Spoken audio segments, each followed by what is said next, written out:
June মাসের 7 তারিখে আমরা শান্তিনিকেতনের উদ্দেশ্যে বেরিয়ে পড়েছিলাম এবং সেখানে কিভাবে গপুর সেবা করেছিলাম সেটাই তোমাদের সাথে শেয়ার করব।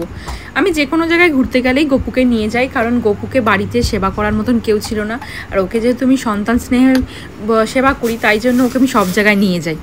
গপুর জন্য জলের বোতল, টাওয়েল নিয়ে নিয়েছিলাম। আর যেহেতু 3-4 দিন থাকবো না তাই জন্য অন্যান্য ঠাকুরদেরও আমি খাবার দাবার সব দিয়েই গিয়েছিলাম, যে কদিন আসবো না সেই কদিনের খাবার রাখা ছিল। আর এখানে ভোরবেলায় আমি উঠে গপুকে আগে খাইয়ে নিয়েছিলাম সকালের খাবারটা, আর এরপরে তো ট্রেনেই যাব, তাই জন্য তখন একদম রিসর্টে গিয়ে তখন ওকে খাওয়াবো। এই আমরা বেরিয়ে পড়েছি, দেখো আর কিছু বেশি দেখালাম না, একদম রিসর্টে পৌঁছে সেইখানে কোন জায়গায় গপুকে রাখবো সেইখানটাকে দেখে নিলাম। আমি এই জায়গাটা চুজ করেছি ওকে রাখার জন্য। এরপরে আমি ভালো করে জায়গাটা জল দিয়ে মুছে নিয়েছিলাম, আর তার আগেই আমি ফ্রেশ হয়ে নিয়েছিলাম স্নান দান করে। আর রাস্তায় আমি কোনো আমিষ কিছু খাইনি, নিরামিষ খেয়েছিলাম। আর এখানে এসে গঙ্গা জল দিয়ে মুছে, প্রথমে জল দিয়ে মুছেছিলাম, তারপরে গঙ্গা জল দিয়ে ভালো করে মুছে একটা আসন নিয়ে গেছিলাম, সেই আসনটা পেতে গপুকে ওর মধ্যে বসিয়ে দিলাম আর গপুকে সাজিয়ে দিলাম। গপুর মুকুটটা পরানো ছিল না, মুকুট পরিয়ে দিলাম। আর যার ফুল নিয়ে এসেছিলাম সেই ফুলটাকে দিয়ে দিলাম, ফুলের মালা এনেছিলাম। গোপালের জন্য যেই সমস্ত জিনিসগুলো আমি ক্যারি করেছিলাম সেইগুলো হলো ধূপ, মোমবাতি, বাতাসা, কর্পূর, তারপরে তোমার ফুল, আর অবশ্যই যেটা নিয়ে যেতে হবে সেটা হলো গঙ্গা জল আর তুলসী পত্র, আর খাওয়ার জল আলাদাভাবে।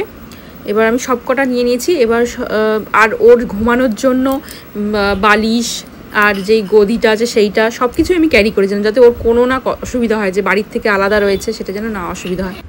এখানে আমি ধূপ মোমবাতিও নিয়ে গিয়েছিলাম। ধূপ মোমবাতিটা আমি বেশিক্ষণ জ্বালিয়ে রাখিনি, কারণ যেহেতু আমরা বেরিয়ে পড়বো আর রুমের মধ্যে ওটা জ্বলবে, ওই জন্য আমি কিছুক্ষণ দেখিয়ে নিয়ে তারপরে ধূপ মোমবাতিটা আমি নিভিয়ে দিয়েছিলাম। আর আমি বাতাসা নিয়ে গিয়েছিলাম, গোপালকে বাতাসা আর জলের বোতলও নিয়ে গিয়েছিলাম আলাদাভাবে, ওর জল সেইগুলো ওকে খাইয়ে দিলাম। খাইয়ে দিয়ে টিফিন বক্সের মধ্যে আবার একটুখানি খাবার রেখে দিয়ে গিয়েছিলাম।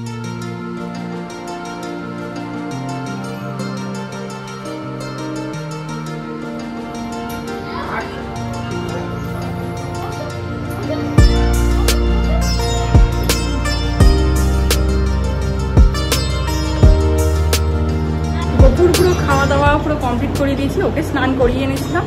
আর এখন দেখতেই পাচ্ছ চলে এসেছি। এবার আমি জামাটা চেঞ্জ করে নিই, স্নান দান এসে করে নিলাম। ওখানেও করেছিলাম, এখানেও আবার এসে ফ্রেশ হয়ে নিলাম, কেন গপুকে যদি ধরবো। আর এই দেখো গপুকে কেমন লাগছে বলো, জায়গাটায় বসিয়েছি। আর না সন্ধ্যাবেলা আবার রাত্রে শুয়ে দেবো। এই যে আমার গপু সোনা, গপুর এই যে ওর জন্য কলা আর আম কিনে এনেছি, ওকে এখন এই যে কলা দিয়ে দিল।